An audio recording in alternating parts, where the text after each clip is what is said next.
Okay, welcome everyone. The stream is switching over, and they will let us know in the chat box shortly. Pulling the chat box up now.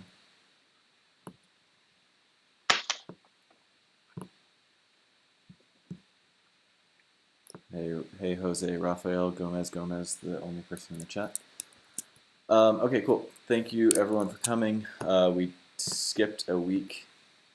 It's been 3 weeks because a lot of us met in person in New York last week, discussing some interop stuff. And on the agenda today, we will talk a little bit more about some of that and potentially a meetup in September. Okay, so I just shared the agenda with y'all, so everyone has it.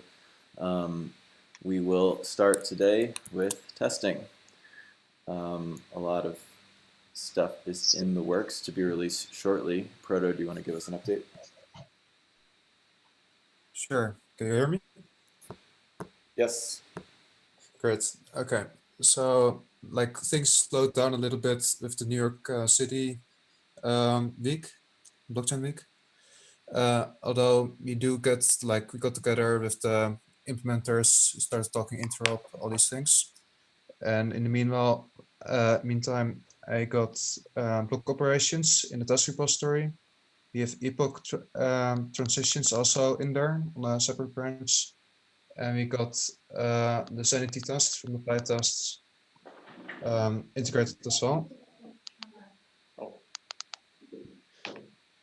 Yep. Sorry, there's one mechanical keyboard in the background. Thank you.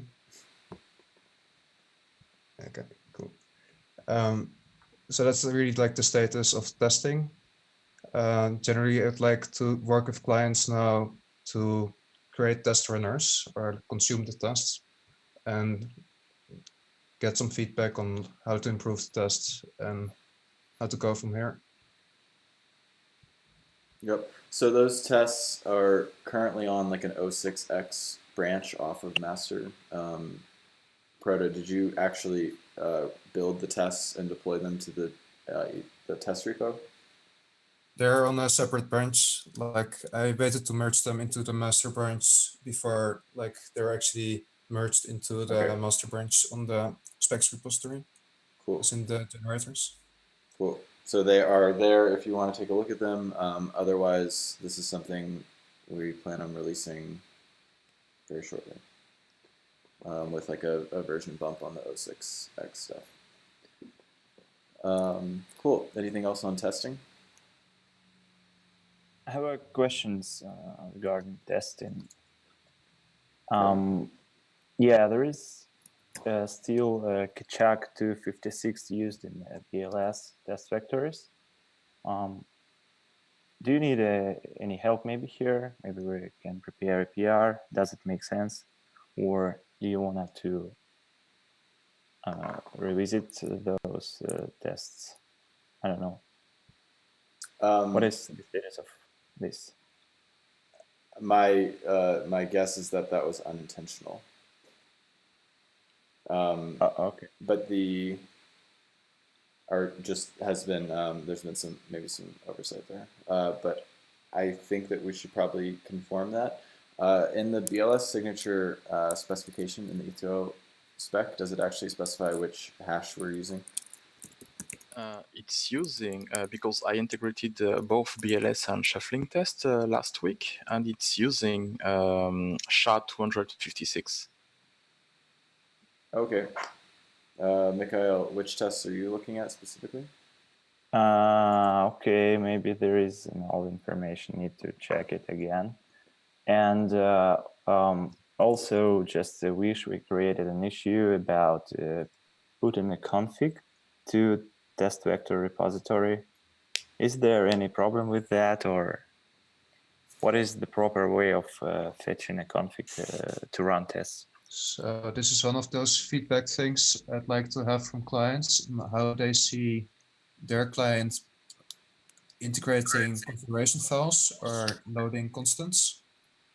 As in, what we really need, like some clients would want to like load these constants into their like code base somehow and then have them available in compile time, whereas others want to load configurations dynamically. Generally, I support compile time constants. Then there's also these few constants that are really just configurables and shouldn't be called a constant at all.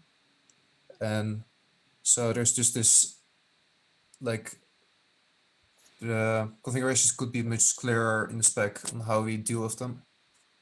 Right. And then also how we like make them available. I think we definitely agree they either should be dumped dynamically into the test vector repo or live maybe in a separate repo of their own configuration file. So either of those potential paths, they'll be available without having to pull in the entire specs repo. That would be the solution for the current situation. But generally, I think we have to make things or improve things first and say we have these constants and we have these configurables, and then standardize those. Standardize how those are loaded with the test. Yeah, specifically like And maybe apart zero from hash this is not a configurable constant. It's just a constant, and so they're kind of mixed up right now. For reference, this is a conversation that we had 3 days ago within the Nimbus team. So I've linked the issue in the chat. For now, we'll use compile time constants. So we will be having those directly in our code base, and we will not load them through YAML, the YAML file that are provided in the Ethereum 2 spec. But this is something that we are thinking of in the future, especially once we have actual users, because we don't want them to have to recompile Nimbus every time, like if they want to do a private chain. And the main issue is with constants that are used for array sizes, like shard count. Others are not really an issue if they are loaded at compile time or start time. Right. So FYI, in Artemis, we have a config.toml file. You can swap out the network adapter, even the type of timer, switch ports, specify your output parameters, and then all of the constants too. I just threw a link in there. So you can literally just write a bash script to transfer from YAML to that toml file if you want to do it that way. Just another option. to elaborate on the current approach and how to support compile time constants that are also like dynamic enough to support both configurations. In my Go version, I built a source file for each of the configuration files. And then using a build constraint, I tell the compiler which constants to use. And then elsewhere in code, they're unified and typed, so that you don't see the difference. Yeah, our approach has been to make our types generic across the different sized array lengths. That means for us that we have to specify all these different sets of different layouts of array lengths, but they can be chosen from dynamically at runtime. So we're kind of like a mix of both. Yeah, we also can load constants in runtime and just switch from one config to another.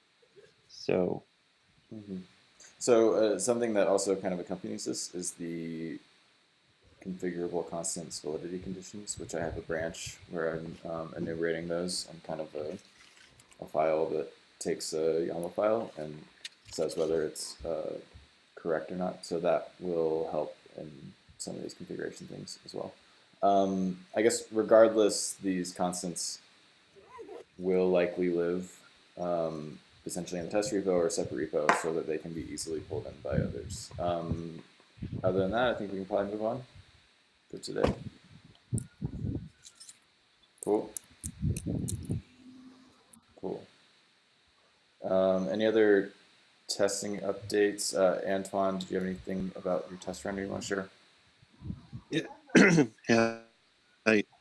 So I currently support a Jenkins instance where every night we can run a build that builds Docker files for right now Lighthouse, Prism, Artemis, and then we're able to run this as a set of nodes on a simulated testnet that is working without discovery for now, and we're able to just test the network connection for at this time. The next step is to actually have them make sure they peer together and have them produce some output so that we can check that they are able to sync, and then we can start having more and more sanity checks as part of that. So that's what I'm working on at this time. That's cool, Anton. Thanks. Do you think about more complex scenarios like random peer disconnects and some other kind Oh of yeah, this? so I'll bring this up. So the framework that I use is built by Whiteblock, and it's actually pretty powerful. You can do packet loss. You can have you can have network delays, things like that. So it's easy for you to recreate kind of a real world simulations. I think we're a bit early since we don't have everybody doesn't really have network nailed down to the point it works for everyone. So, but it's good to have that kind of ensemble, so it will become easier over time. So yeah, that's maybe down the road that's something we definitely want to tackle. Cool. Do you use a kind of simulation, or is it a real network connections? I mean, These are could real it network be? connections. Yeah, real. Okay, got it. Thank you. No problem.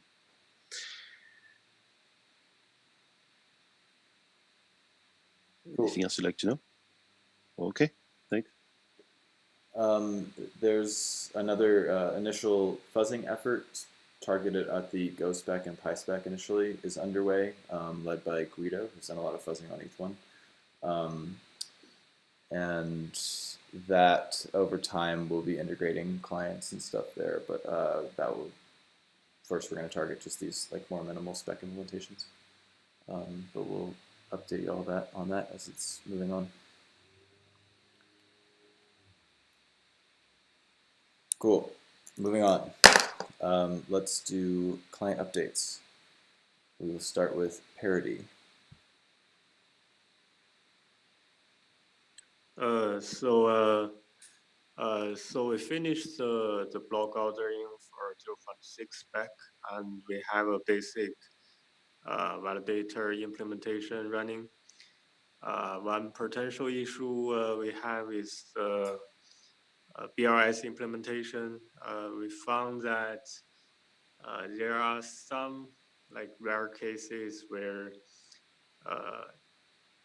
we use the same library. If you send a message, it will be deemed invalid if you valid using the same library. So that's kind of a really bad issue, and we haven't thought of anything, but we are working on still trying to figure out how to deal with the BRS implementation. Mm-hmm. And which library are you using? We are using the same library as the Lighthouse, the one Milagro? Yeah, the AR, what was it called? Yeah, IMCL. You should make an issue about it and we can look into it. We found a few places, a few times where if you like get outside of the field order, you have some weird behavior. So we might be able to help and work together. Yeah, sure. Yeah, I will.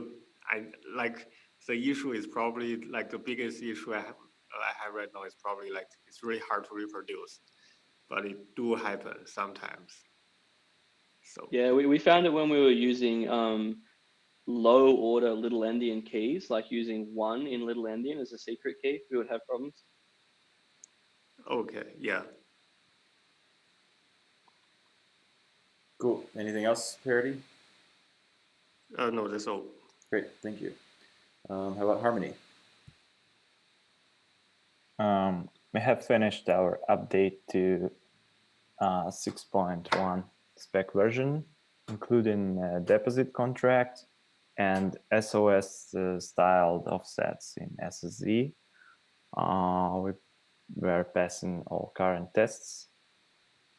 Need to check out the problem with the BLS tests that I have just mentioned. So what else?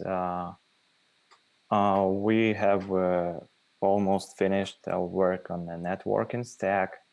We have implemented wire protocol and regular sync. The sync has also online mode when it just work with the new blocks and attestations that have been proposed by the validator. So it uses TCP on the transport layer for now. And we have introduced a couple of messages to notify about new block and the attestations. And we have a command line interface to run a node. What lacks here is propagation. So there is no propagation of blocks and attestations, and yeah, we have no persistence yet, and we use this key value storage in memory key value storage. So what else here? Yeah, and nodes may fall apart after a few hours of running, but this mostly related to consensus issues and how we process attestations in the pool. So yeah, but basically it works. Would like to connect to some other clients who use TCP stack, who use TCP as a transfer protocol. So, but I'm not sure that there are somebody who does it that way. Yeah. Also, I've created a short write-up about benchmarks. Posted the link about an hour before the call.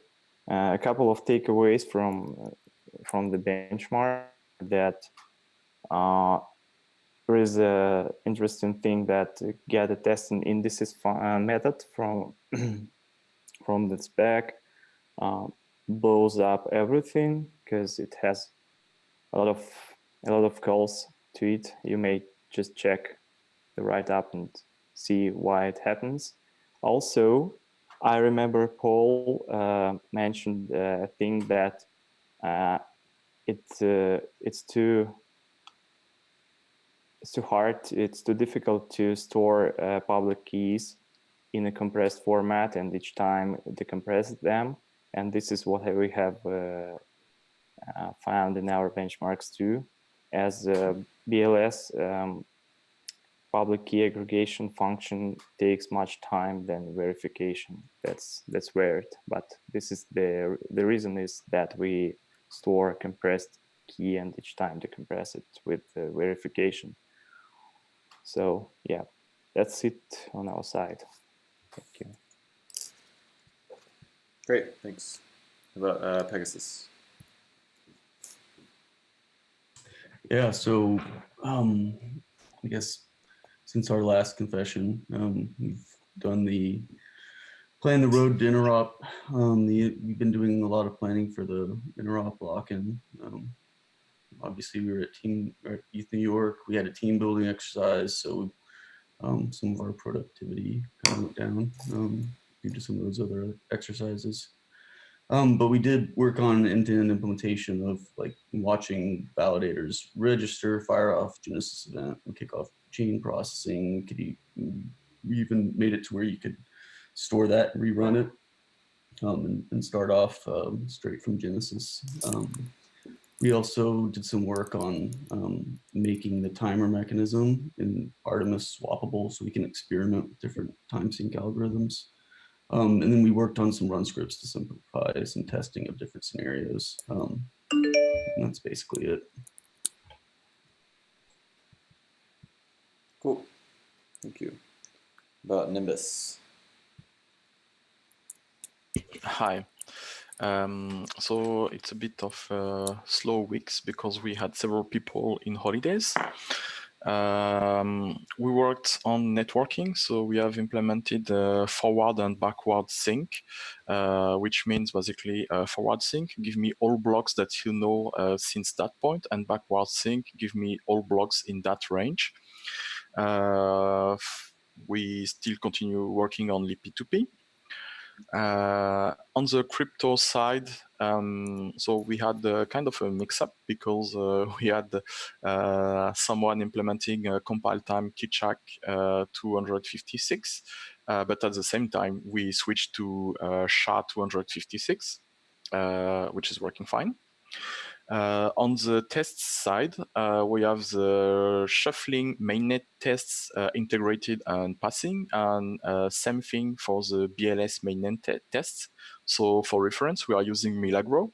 So if you have issues regarding Milagro, feel free to contact us, and we'll give you a link to our implementation. And the minimal preset, so to be able to switch constants, it's in progress, and we don't see any issue, so it should be done this week. Now, a bit of update on Ethereum 1. So since a month ago, we have, since 2 months ago, we have a new joiner who's working on the networking part of Ethereum 1, everything that can be reused for Ethereum 2. And he worked on fusing the discovery protocol. So hopefully we'll be able to reuse that on Ethereum 2 as well. And on the documentation side, we have a doc generator for our repo. It should be able to be used for all languages, not only NIM. And on our next to-do regarding documentation is internationalization of our documentation. So the first language will be Korean, because they're very excited about our project. And another to-do is automatically generating the API reference. And miscellaneous, we are working on multi-threading and had to debug some issues in the core multi-threading library of NIM. And that's it. Awesome. Sounds good. How about Prismatic? Yeah, hey, so we pretty much finished aligning core processing to the version 0.61 of the spec. And the next steps we're taking is how to properly use them in our testnet runtime and figure out how to properly optimize them. And in parallel, we are also working towards updating SSZ and the tree hashing. Also, we're investigating BLS alternatives, and also investigating how to incorporate test vector data in Prism. And also we're looking into collaboration with Whiteblock on Discovery 5 for P2P. Yep, and that's the update. Thank you. Cool. Thank you. Lodestar. Yeah, so we were working on getting compliant with 0.6.1, and currently we have the SSZ test passing and also our BLS tests. We switched from Harumi's implementation to the Milagro, and that's working for us. And in the coming weeks, we're going to be implementing or bringing in the state transition tests and shuffling. We also just landed a first version of Gossip Sub that was reviewed by the libp2p team. So we haven't integrated it into Lodestar yet, but it's kind of exciting. So we're going to be working on kind of simulation testing. So working end to end, trying to get our chain running end to end, like working through various stubs that we have, as well as the kind of spec testing front. And that's it. Cool. Congrats on the Gossip Sub. It's a beast. Hey, just want to make like a quick general announcement. After working and chatting a lot with the Eth team, we're gonna end up working together and to convert a bunch of Lodestar components that are difficult for them to basically convert them into WebAssembly. So we're going to be moving over a lot of our core components like SSZ, and we're going to try to do BLS as well into native WebAssembly, so that the Swift team can eventually or the Eth team can eventually use them in Swift. So they're going to be helping collab on Lodestar to get that done so we can expedite some of their client. Nice. That's pretty cool. Great, thanks guys. How about Lighthouse? Hey everyone. Lighthouse has been making some good steady progress over the last couple of weeks. Paul and Michael have been getting us up to date with version 0.6.1. They got a big PR that it's very nearly done. We've also implemented a parser of the Ethereum Foundation tests, and we're trying to make sure that any failure messages we get from them are also very useful. And in doing that, we've also put in some provisions for fuzzing in the future. And we're glad to say that Lighthouse is passing the vast majority of these tests as well. On the networking side, Adrian's been making steady progress with Discovery version 5, and he's close to initial implementation with Rust libp2p. And I also published a proposed REST API between the Beacon node and the Validator client, which has largely been approved, but is an ongoing discussion for later in this call. In other news, we've refactored our database wrapper, preparing for some optimizations with state storage in future. And next week, we're going to be starting to fuzz some components of Lighthouse. And that's us. Cool. Thank you. How about Trinity? Hello. So these 2 weeks, we are adding more functionality into our Beacon chain validator and adding the normal block syncing process on the dev P2P in Trinity. And in the parallel, we are making progress in Discovery v5 implementation as well. Yannick has implemented the ENR data definition and the encryption decryption functions based on the spec.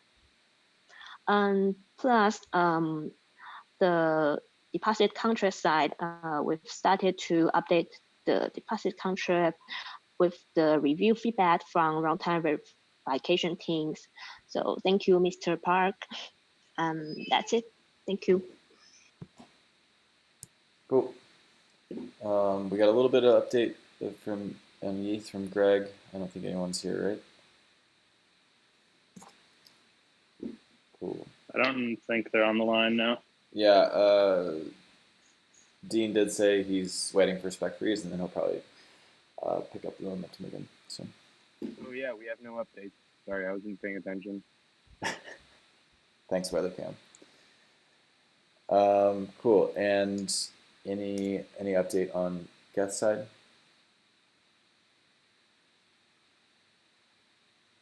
Cool. Thanks, everyone. How about some research updates?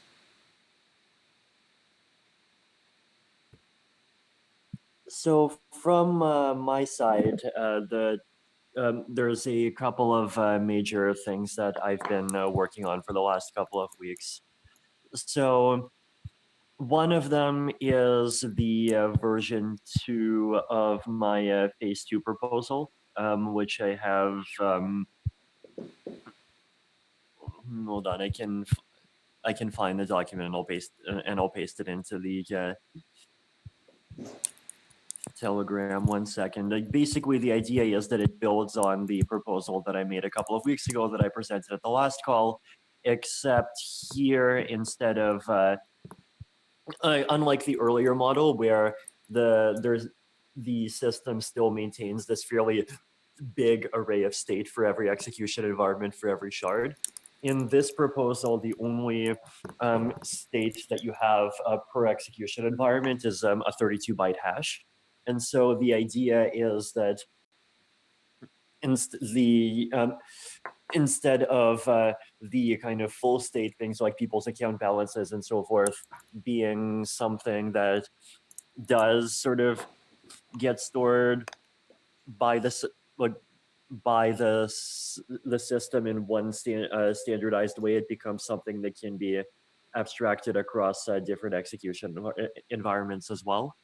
And like, even though it's more abstraction, I would argue that this proposal is actually simpler, both at the consensus level and at the application level.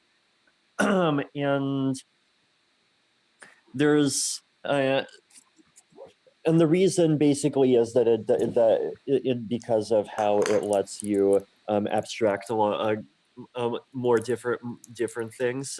So one of them, for example, is that because the big state isn't part of consensus anymore, so the big state basically being like people's actuals, accounts, contracts, or whatever kind of larger pieces of data people wants to keep track of. We don't need to have one standardized rent scheme, and instead rents just become something that individual execution environments need to figure out for themselves. And that gives us a lot of freedom to come up with different schemes involving hibernation, waking, bit fields. So like, for example, let's just make this major simplification that the bit fields themselves aren't subject to rent, and we don't need to have like anti-replay bit fields if for the bit fields that get hibernated and things like that. So the proposal basically says that inside of every shard, you have this list of 32-byte hashes, where each 32-byte hash is kind of meant to be the state root for the execution environment. And then the execution environment is free to specify a function that takes as input a previous state and a block, and it outputs right now two things. One of them is the output state, and the second thing that it outputs is a list of withdrawals that it wants to make, and which are basically receipts that can be used to take ETH out of that execution environment. And so any state transition logic that you want to make can just be expressed inside of that function. So that inside of that function, you would include things like Merkle tree designs, like Merkle tree branch verification. It would include processing transactions and all of the things that it verified before, or that it included before. So the advantage of this model, like aside from protocol simplicity, is that it allows different execution environments to experiment with number one, different types of Merkle trees. So this could be like sparse binary trees, AVL trees, whatever. We could even experiment with things like snarking and starking Merkle branches. It could involve accumulators that don't involve Merkle trees. It could involve like different constructions between Merkle tree state versus Merkle tree receipt based and versus storing bit fields. And it just allows a lot more flexibility in kind of the ability to design things. Another really nice advantage of this is that it creates a very natural place for the existing ETH1 environments to kind of slot itself in, which is basically that if we can write a ETH1 stateless client in WebAssembly, then like we can just stick that into the execution environment, like pre-mine all of the ETH into that, and just let the system live on, kind of live inside of there with all of the same rules that it had before, which is really nice. So inside of the new proposal document, it's definitely simpler, but I basically did the same thing that I wrote up before, which is just what the actual protocol level spec for it would be, and a very simple example of how you would implement in-shard ETH transfers on top of it. And that section turns out to be even simpler than it was before.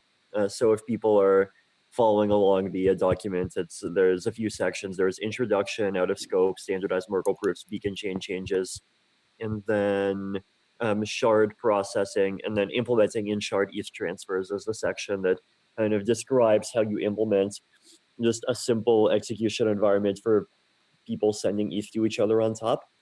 So even like it's weird because even though this design is even more abstracted in some sense, it's still like, at least from my experience writing this, it feels like the experience of actually like writing a concrete execution environment that people would use on top of this becomes a simpler experience in a lot of ways. And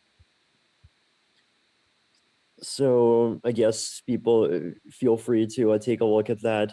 Also talk about cross-shard execution, how generic fee payment markets are going to work, and so forth.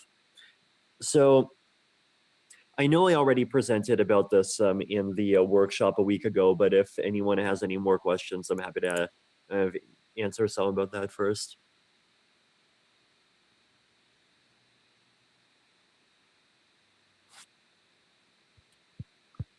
Are people still here? Yep. Okay.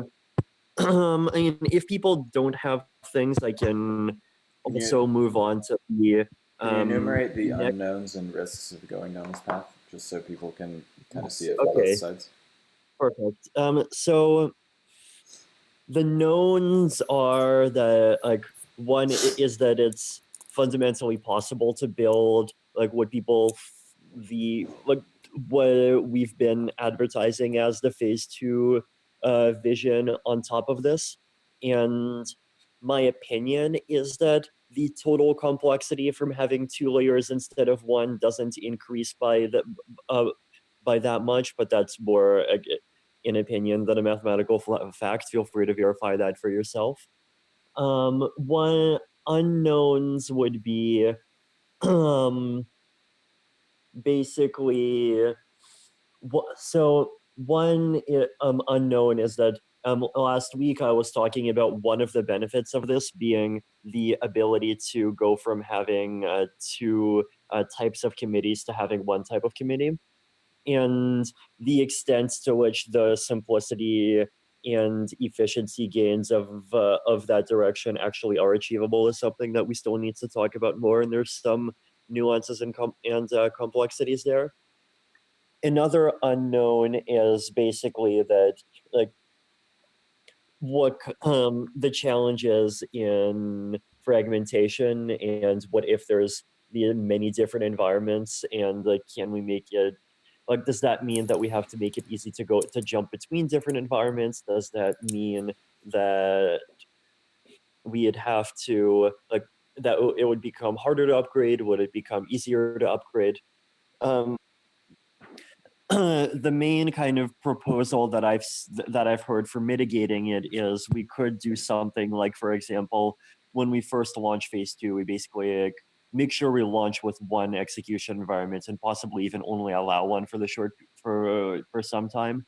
Or alternatively, if we want to be able to upgrade it, then we could just kind of have a social contract where we agree that, like, doing kind of mutability forks on the code of that execution environment for some period of time is like an okay thing for protocol governance to do.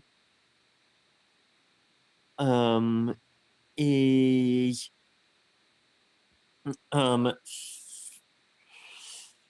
third one, would be so fee markets, right? So for this scheme to work, you basically needs to have this kind of 2-level fee market structure, because like, we can't rely on, and we definitely don't want to go down the path of requiring block proposers to actually know about what all of these different environments are, because that would be a big centralization risk. And basically just because pools would handle that responsibility way better than individuals would. And so we need this 2-layer structure where there's one class of node called a relayer. The relayer would grab transactions from users. It would add Merkle proofs. It would package them up, and then relayers would make proposals to proposers, and proposers would choose one of the blocks from a relayer. They would pay a fee to the relayer. The relayer would pay a fee to them. The transaction senders would pay a fee to the relayer. And the unknown is basically just analyzing the economics of that design more deeply.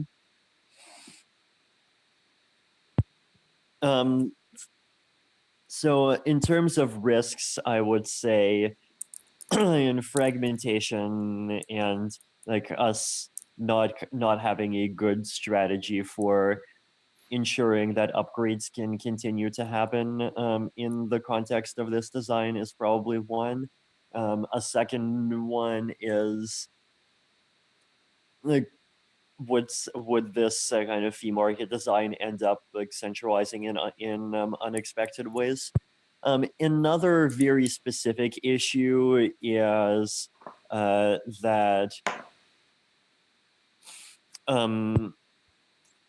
like 51% censorship attacks potentially become easier, especially if they can like be if the thing they want to do is just censor specific execution environments, or within execution environments like censor Merkle branches that touch one particular object.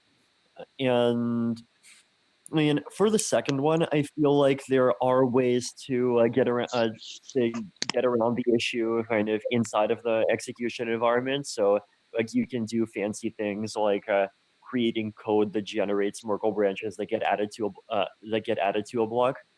But so the kind of the inner so it should be possible to design execution environments that feel sort of all or nothing in terms of what you accept, but there is still this ability to kind of like for 51% cartels to just agree to not accept blocks from entire execution environments that they don't like.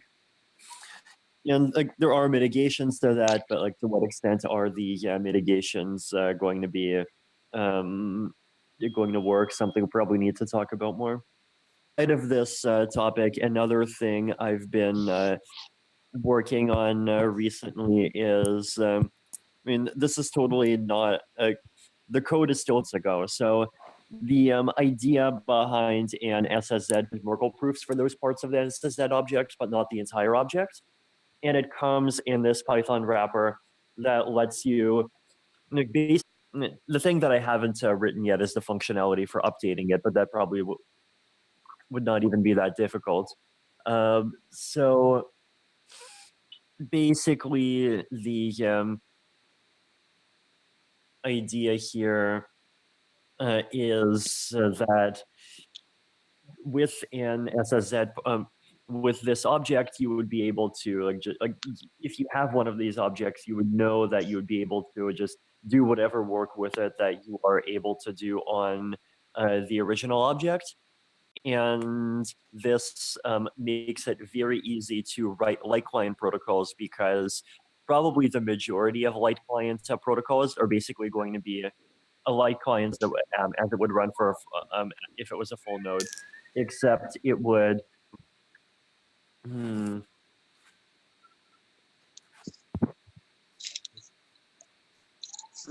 Matt Garnett's question report. The thing that you can do is one execution environment can generate a receipt, and that receipt can be verified by the other execution environment.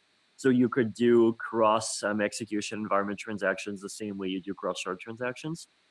And if those cross execution environment transactions are within the same shard, you can get them done kind of at base level. And we could look into coming up with ways to add that functionality if we want to. How would it be done in one block? Sorry. Wouldn't it be 2 blocks? Oh, sorry. What I mean is with a 1 block span in between. Gotcha. Makes sense. We talked last week a little bit about potentially letting execution environments in the same shards like mutate maybe another execution environment state. I don't know if like that's still something that you think might be possible, or if you've like thought of some reason why that's not a good idea in the meantime. So the spec doesn't have that yet, but it's certainly theoretically doable. So the idea would basically be that you would just have like there would be a foreign the EEI for the just execution of an environment would just have code that says, hey, jump over to this other execution environment and apply a block with this data inside of it. That seems totally doable. But then a block would have like 2. It would have a post root state root for itself, for the execution environment, but it also have a posterior Yeah, for the other one. a block.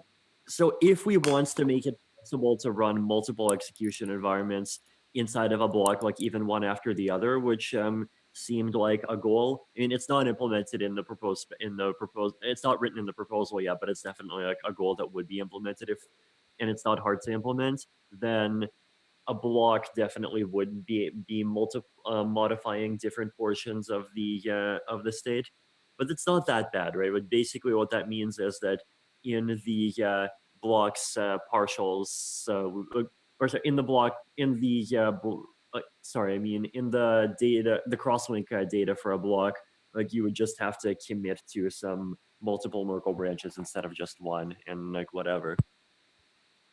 Gotcha. Okay, thanks. Yeah. Question about this thing is that, you know, wouldn't it be better to like leave out this particular complexity of the spec and just make it like a language issue?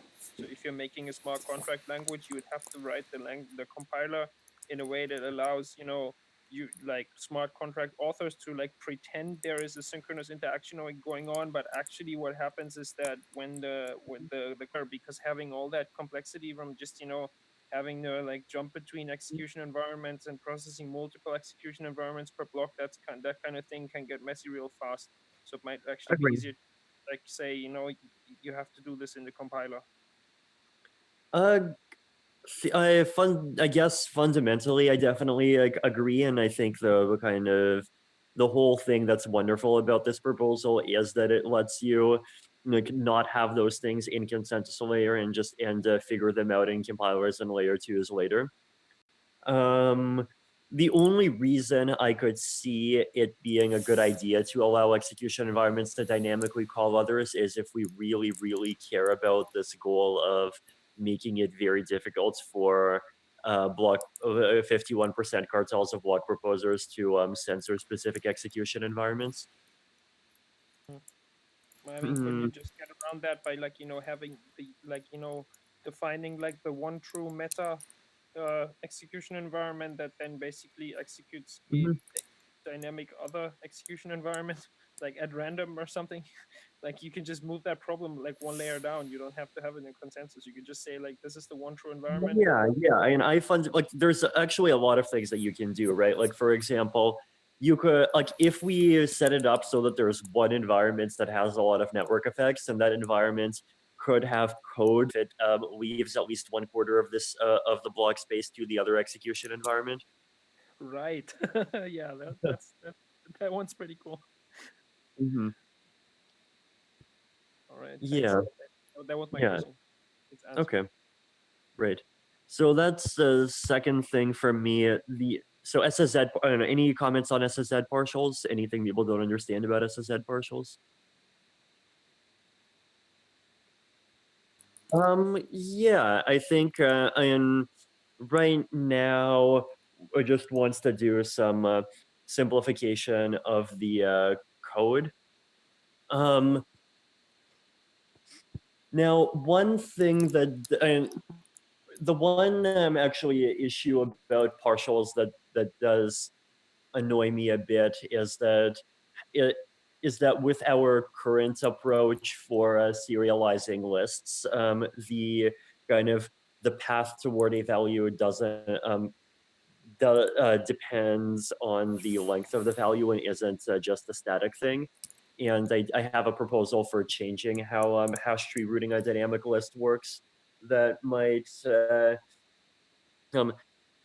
that would resolve that issue pretty nicely, but I'll probably just write it up soon. Like I mean, it has disadvantages too, but I mean, otherwise, like the code is there. The code needs to be simplified quite a bit. It needs to be simplified a bit.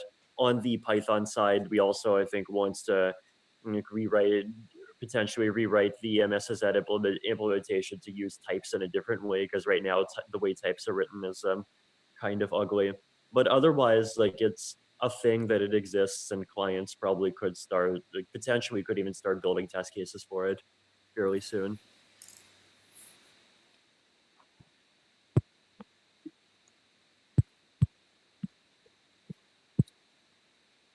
Cool. Anything else?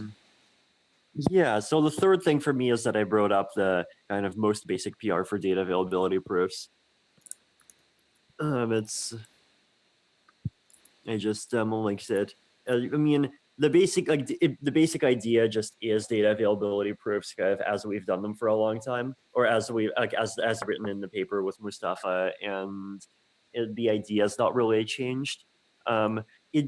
It does link to implementations of binary FFTs that you can use to compute the erasure coding and do interpolating fairly quickly. I wrote up the kind of complete design for that includes figuring out what a slashing condition would look like. So it's still and I guess if anyone wants to just take a look and comment on it and or ask any questions on the GitHub later, I'd be happy to answer them. But that's it. Great, thanks. Any other research updates? I can do one for Pegasus R&D. So we've focused our efforts mainly on these last few weeks on finishing the Handle paper. So Handle, if you recall, is our scalable Byzantine fault-tolerant network aggregation protocol. We discovered and corrected for some attacks related to flooding.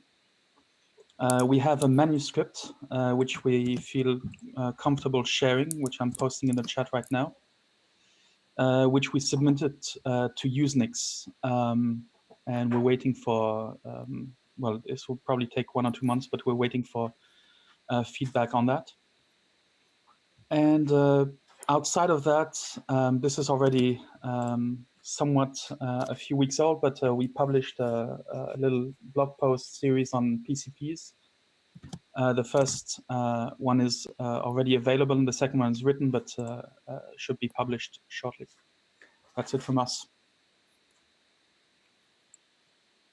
Great, thanks. Any other research updates before we move on? We have about half an hour left and a handful of things to get to.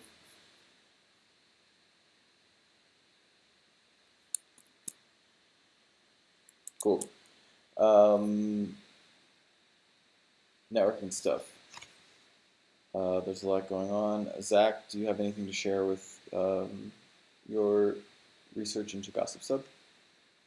Yeah, so we've finished running our initial test series, which is defined within the P2P test document on our GitHub. I'm on mobile, so I can't drop a link, but I can add it as a comment to the GitHub. So we're going to release that data tomorrow. Right now, we're just working on presenting that data in a way that's human readable and makes sense. So we'll share our raw data, and we'll also share our charts and graphs that represent the results of the tests that we ran.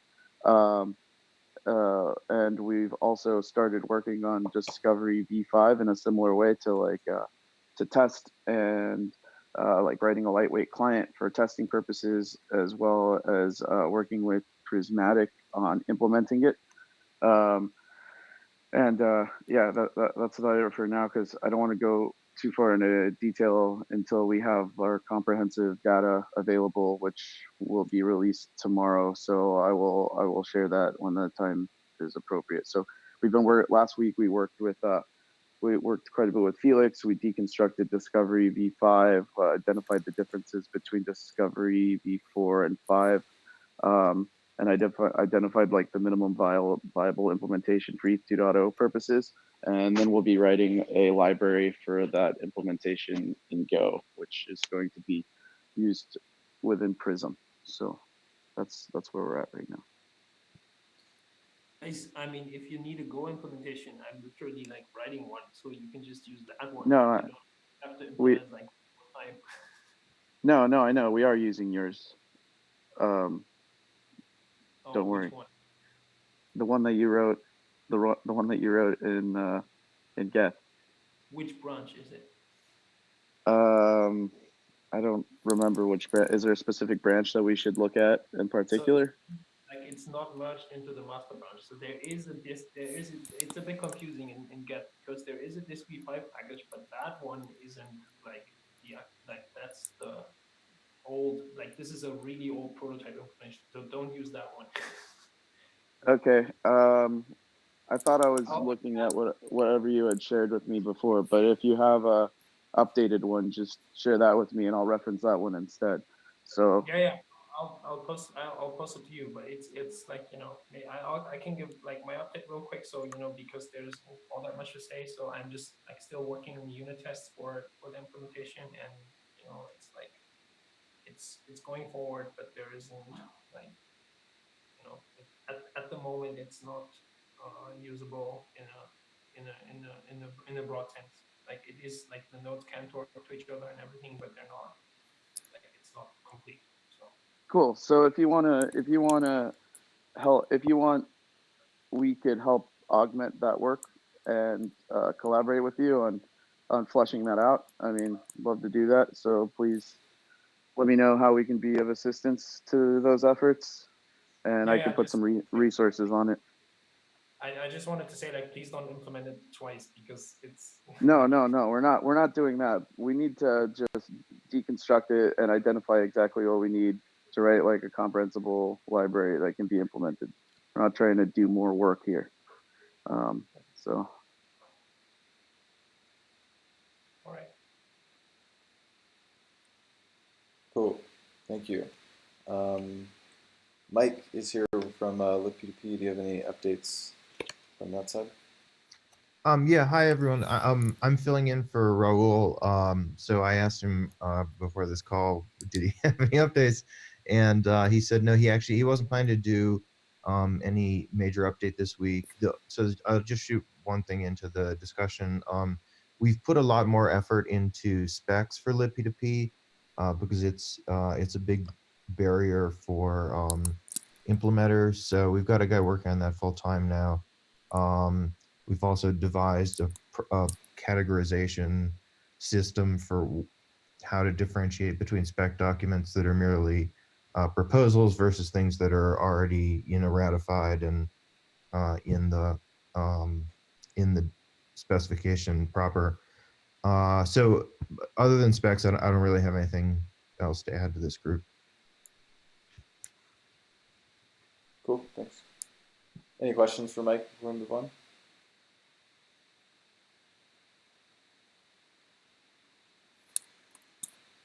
Got it. Are there any other network stuff? I know there's kind of an ongoing conversation around this outside of the call, but anything that we want to address right now? Well, one thing we'll probably want to do is after we've run all these tests is identify and spec out what the actual implementation for libp2p is going to be that is going to be general enough for everybody that hasn't implemented it to reference, because I think it's important that all of the clients implement things in the same manner to prevent any additional or unnecessary complexity. And Zach, I think you also wanted to get some realistic numbers about the use case around networking. So what's the block size? How many bytes? Right, what's the attestation size? And what throughput do you need to be viable? Yeah, so what are the average message sizes? Like what is going to be the max size? Like what are we going to, when we're testing, like what are those metrics going to look like? What are those values going to be? So because like our initial tests that we're running right now are good, but they're not necessarily going to be indicative of what's actually going to occur within the production network, because it's just the bare minimum protocol that we're testing. So there's no, we're not using any like SecIO, and there's no TLS. And I've heard that adds a significant amount of computational overhead, which has some performance effects. So we'll probably want to revamp these tests and kind of take a more realistic approach after we get this initial data out the door, based on those results. And I think we should come to that decision as a group. Yeah, cool. I can put together what blocks and attestations look like. Great. Yeah. So you can, I'll share the link, but you guys can check out what we're doing now, what the sizes are, how many messages per second we're sending, and all that other good stuff. I do have one thing to say. We're kind of talking in a channel about this interop, a Telegram channel. If you don't have it, ping me and I'll add you to the group. Kind of the discussion has been around why not libp2p first? Why go through and work on a minimum viable wire protocol for interop and the trade-off? I can't really speak to that, but I just wanted to kind of bring that up. That's been a kind of a heavy topic of discussion. Yeah, yeah, that's a good point, Joe. And the proposal being to, yeah, so I have this HackMD document that kind of describes what the this interop lock-in is gonna look like, and I tried to just spell out the different stages that we would kind of go through in order to get the clients talking, and I did it just in a way like so obviously like decision is made to use libp2p, which is not like what we're not discussing whether or not we're going to use libp2p, just like how the clients are going to initially talk. So basically, to simplify most things and establish a baseline, I kind of spelled out this design where basically you have, let's say you have 8 clients, you break them out to a bracket system, clients pair up, and they come to they get to where they can talk to each other using basic TCP connections,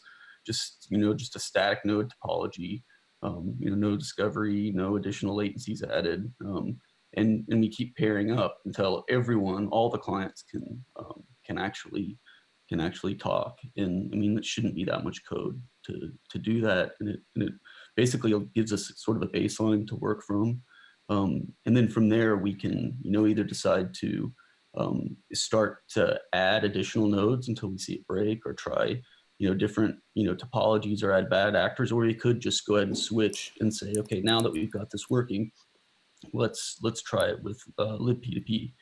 Now the reason why I think it's useful to do it this way is just that it really just allows you to isolate the unknowns. I feel like super confident that we could get to we could get stage 1 done. We could say that we have the nodes talking. It eliminates just a lot of variance and confounding factors doing it that way. So I've heard mixed sort of a mixed response to that. Some of it might have been just due to the fact that some people might have thought I was saying not to use libp2p, and that's not what I was saying. So I'm just curious what the general sentiment of that strategy is. I can put a link to the document. I think you should put a link to the document and maybe open a RFC on the Ethereum 2 spec repo so that we can put everything so that it does not stay on Jitter and it's hard to find Yeah. later. Good call. Okay. Yeah, I'll do that.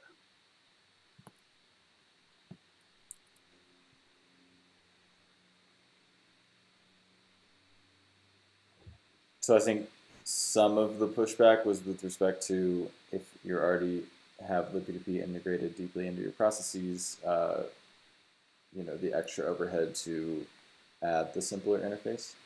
I can't speak directly to that because I'm not one of those teams.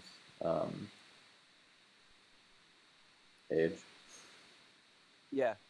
So from our perspective, there's we were trying to figure out that if we have libp2p as a base framework and it's something we're going to use in production, libp2p, if we strip out all the higher level protocols, we essentially just have a transport, which is TCP, and we have a multi-stream select or the multi-stream kind of functionality. For the first level testing, instead of setting up raw TCP connections, can't we just use like the basic libp2p, a simple TCP transport, and the protocol on top could be some arbitrary, just simple connection? Does that still work? I think that's fine. I think that what's most important is that everybody agrees on the message types and that each client is able to interpret that message in the same way, so that way they can execute the appropriate application logic. Yeah. Sorry. To add on to what Adrian said earlier, there's a document from several months ago that specifies what a minimal viable libp2p implementation would entail. So if we show that, perhaps some implementation teams could start working on that. Yeah, so my understanding is that libp2p at the moment is, well, for the ones for the parts that are already implemented, are interoperable. So Rust and Go and JavaScript without the high level protocols are already interop. So it's not something we need to test. If we just have raw libp2p with multi-stream select, you should have multiple different clients being able to at least talk to each other, and then a very simple wire protocol on top of that. So the message formats are already set up for us. Is there a specification for like the frame format that the multi-stream uses? Yeah, that's already set up. It's very similar to the Y0 protocol already. Okay, I mean, is it in the? It's in the libp2p specs repo, I assume. Yep. Okay. Yes, so like a bare bones libp2p is just a transport and probably multi-stream select, I think, built on top of that. And then other than that, we just have streams that we can just communicate across clients. I don't imagine that to be difficult to like, that's not something we need to test. No, that's well, I mean, you do need to test it if you actually want, clients to talk to each other in the end. I mean, they do need to agree on even on that protocol, right? I mean, this is more for people who actually have to bring up that part from scratch. Like, if you don't have a libp2p implementation at hand, you obviously need to implement that part as well. So you like, it will be kind of good, for like, since about half of the teams don't actually have a libp2p implementation available, they would have to test their implementation of that, against someone else. So it's kind of important. Yeah, I understand that point. Is there a way to actually like remove the multi-stream for testing purposes, or is that like baked in too deeply? Could they not just bind into the daemon, and then they've also done the work of getting themselves a little bit closer to a prod implementation? Yeah, that's what I was going to suggest. We built the daemon version of libp2p specifically so that languages that didn't yet have a libp2p implementation would be able to interoperate. I think that'd be the best. Like eventually, you do kind of want the implementation. Like, I mean, the daemon gets you, like I don't really know what the daemon buys you, to be honest, because in practice you do kind of want to have it like natively, so you do have to implement it, and it has to kind of work. So there's the daemon. And also, wouldn't the daemon result in some performance degradations as well? I mean, depending on how you implement it. I mean, there should be a very specific way to implement it that isn't going to result in additional overhead and performance degradation. Do you think that performance is going to affect our testing? I wouldn't think so.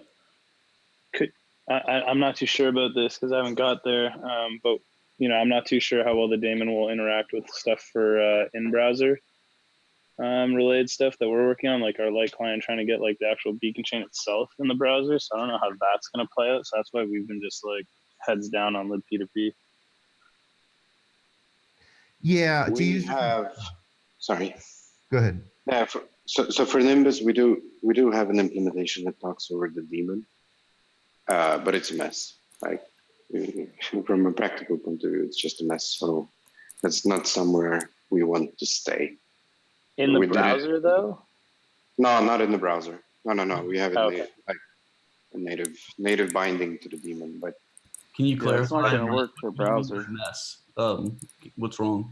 I'm just curious. Well, just the necessity of bringing in a full Go environment into your build process, and then a lot of the stuff that you need to talk to the daemon is libp2p stuff. So I don't know, maybe you need some protobuf there. You need to, serialize data into the daemon. And there's like the advantages are limited, I'd say, for the complexity that it brings in.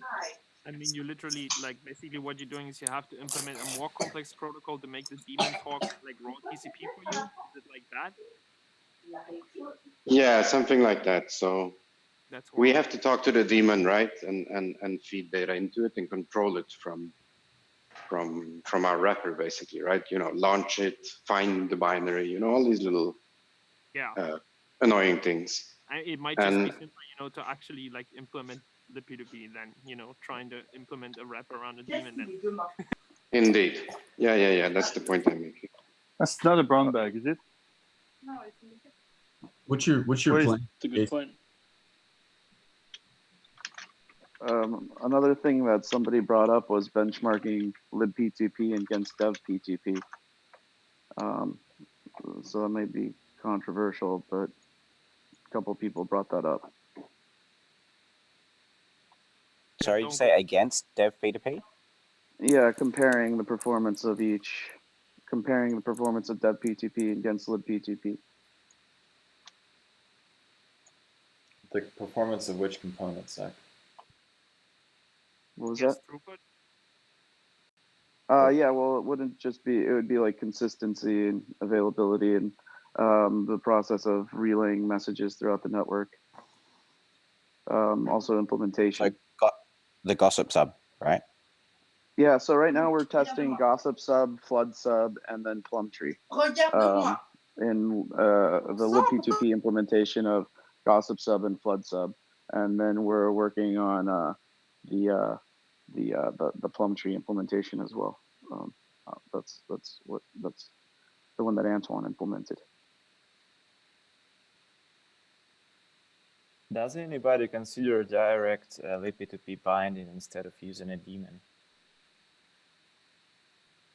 That's only available in languages that are actually supported that have library. So it's just gonna be limited to Go and Rust. I think he's talking about exposing the symbols, from the Go or Rust library, and then marshaling it through C and then using JNI or whatever. Let's say you're in Java to do that. So that sounds like a huge pain in the ass. Kevin, you did that, right? I started doing that. There's a branch of the daemon where you can literally. I made a shared object and you can control it all in process. The only thing it's lacking is that it was it still uses protobufs, so I didn't rip that part out yet, and but that was back in January. So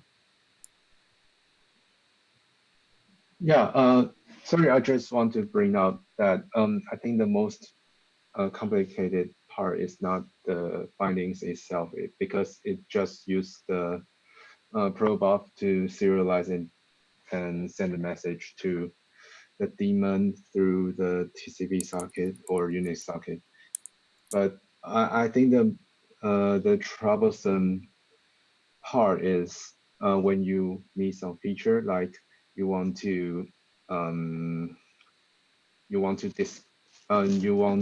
disconnect a peer who is trying to connect with you, and currently the daemon does not support something like this. So we need extra support or modification to make these things to work. So yeah, so I think the most troublesome thing part so is you need like a callback functionality. So if we ripped out the protobuf layer and bound it directly to the Go symbols and didn't have that protobuf layer, then we'd be able to expose events, essentially function pointers, and then you could do that, right? Yeah. From my point of view, I think the functionalities in daemon is sufficient to do the interop testing for the beginning. So we can connect and disconnect and send and broadcast things. from my understanding, it is enough. I mean, if we want to write the native libp2p or the bindings to the libraries, I think it is a lot more work than the bindings. So another thing some people have been having issues with is like peers that are added to the routing table without any routable IP address in libp2p, and that's their Kademlia implementation. So I think that Felix's Discovery v5 is going to be able to account for that, because you can add arbitrary node metadata, and then that'll allow you to provide more granular definition as to like which peers you're going to connect to. Yeah. So I have one more comment, maybe. So one initiative that we could start, like even now, even before the interop lock-in, would be to like really start this lower level wire protocol specification. And then literally that, you know, at the moment that would just entail saying that basically the connections are TCP, and then on top of that you have that minimum, you know, frame format that somehow makes the multi-stream work. And then, you know, just as with the consensus spec, we could just, you know, be evolving that spec, like just put a version number on it and then say, okay, the clients are up to, you know, version 0.3 of the wire protocol spec or something like that. I guess this is something that we just have to start at some point, you know, just start the document, put a version number on it, just like we did with the consensus, and then just, you know, keep going until we have a spec that we're happy with, that we're happy to freeze, you know. Yeah, that will work because. Oh, sorry. Yeah, it's all right. Sorry. If you have like the Y0 protocol, which has essentially the multi-stream kind of select in there, and that means all clients will, regardless of whether you're using libp2p or not, they'll be able to talk to each other, because you're kind of abstracting the libp2p part. Right. I mean, like we do kind of need a spec for like that lower level as well, I think. So I think it's not actually sufficient for like Ethereum 2 networking to just, you know, provide a link to libp2p and say, you know, if you want to talk to us, use this. Just it would be kind of better to, you know, like have an actual spec with a version number that says, you know, this is what Ethereum 2 networking looks like on the wire, and then we could put a version number on that, and then, you know, even if it just means, you know, like copying, like literally copying over the lower level of P2P specifications into a single document, that would already, I guess, kind of help, because we just set a like common baseline for what you actually have to implement to get started. Because right now, I think for people starting out, even now, it's kind of like it's a bit of a mess, because you don't really know like which parts of the P2P should I implement first. You know, like it'd just be kind of cool, you know, like to have, you know, like an actual document with a version number saying like what goes on the wire if you want to talk E2. Yeah, agreed. I mean, didn't we already? I mean, isn't that what we started with Hobbits? Submitted one, Felix. Why don't we just approve it and version it, start going? Yeah. The one I made, there is some like it was a bit of a misunderstanding on my side, I guess. Like I still have to come back to it, and like, you know, because the thing that I made was like literally just like the minimum, I guess, protocol hack to like, you know, get going, but I don't like, I read over the wire protocol spec again, and it's not like I misunderstand like a thing or two, so I kind of have to go back to it. And it's not really like, it's not really that I'm talking about. I'm talking about more, you know, like actually like basically like re-specifying the parts of libp2p that we use in a way. I mean, they're like libp2p is huge, right? There are a lot of specifications, but not all of them are going to be used by Ethereum 2. So it's right. So can we not just specify the components that we intend to use rather than totally re-specifying it? No, I agree, but that's also what we're intending to do with these tests. Like we start with a minimum protocol, and then we begin to add other components, and we test each one individually, and we compare them to the baseline. So that way we understand which ones are exactly going to result in some sort of performance degradation. And then we understand what needs to be optimized. Well, what Felix is talking about is a versioning issue as well. Because libp2p will keep evolving, and we might not evolve at the same pace. So doing what Felix says basically locks us into a particular version, and that can be done by copy pasting the text or by, you know, being very specific about that link that you include. Put the link, you know, like it's okay to have the link as long as the, you know, the link thing doesn't change all the time. Like we kind of what I'm talking about is just like starting a document that says, okay, so if you want to talk Eth2 networking, you need to implement this part of the P2P and that part of the P2P and that part of the P2P. You need to put them together in this way. And if you do all that, then you are up to Ethereum 2 wire networking spec version 0.3. Like that's basically what I'm talking about. It's just, you know, making that like a more formal thing, like which parts of the P2P are actually important to us at the current time. Yeah, that's perfect. Hey, Mike, don't you all have a spec writer now? Can you all help us with that? Yeah, no, I mean, we could actually. I think we're trying to define what is a 1.0 implementation of libp2p. What does that actually mean in a separate thread? And so this might be a good place for us to start. Yeah, let's do it. Yeah. Yeah, is this not the document that Mikara was referring to earlier? There's an open issue in one of the GitHubs. I don't have it on me right now, but I can post it. I think she posted Get it in the chat. In the chat. Yeah. That one, number 4. Yeah, maybe I'm Yeah, just number 4. This is a libp, like why is this a like why should the libp2p team do this? I mean, after all, you know, the Ethereum 2 networking is an Ethereum concern and not a libp2p concern.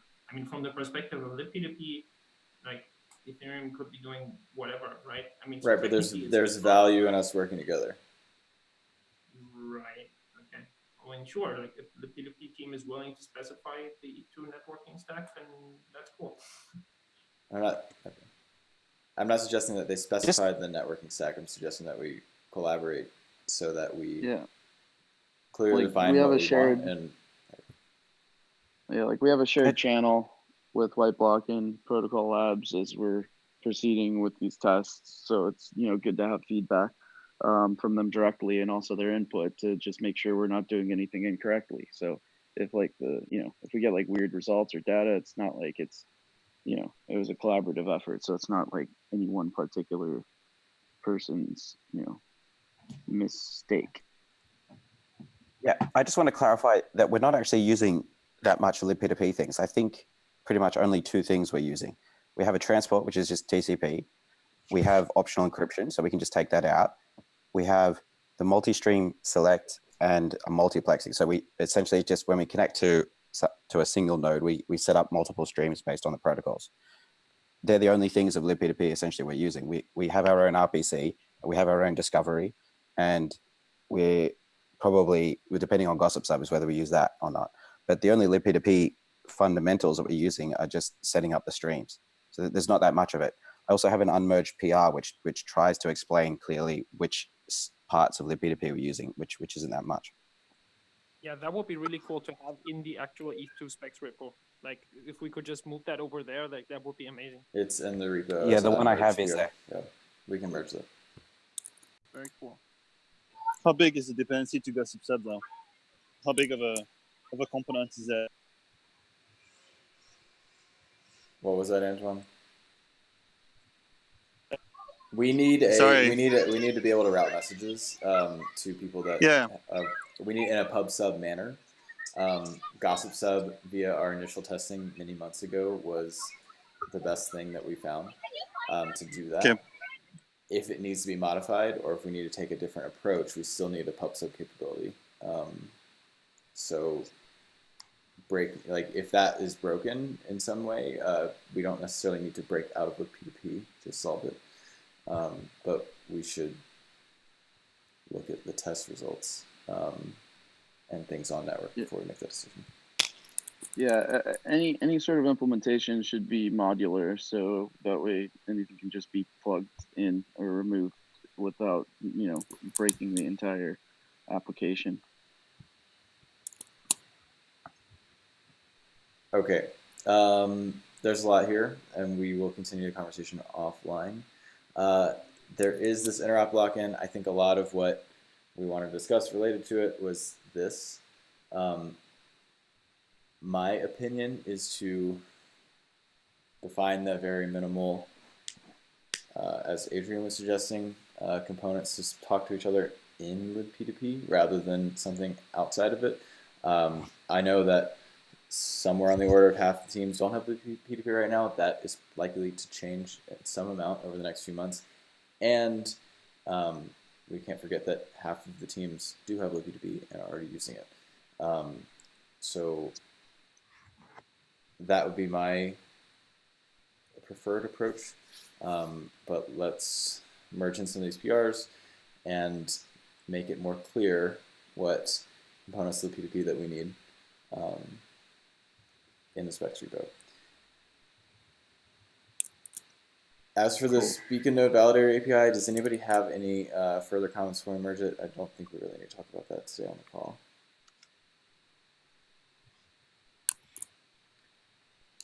Cool.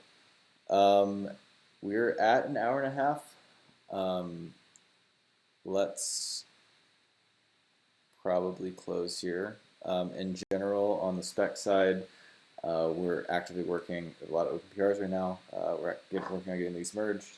The intention is to release something at the end of May, I guess in approximately a week's time, and then release the frozen spec at the end of June.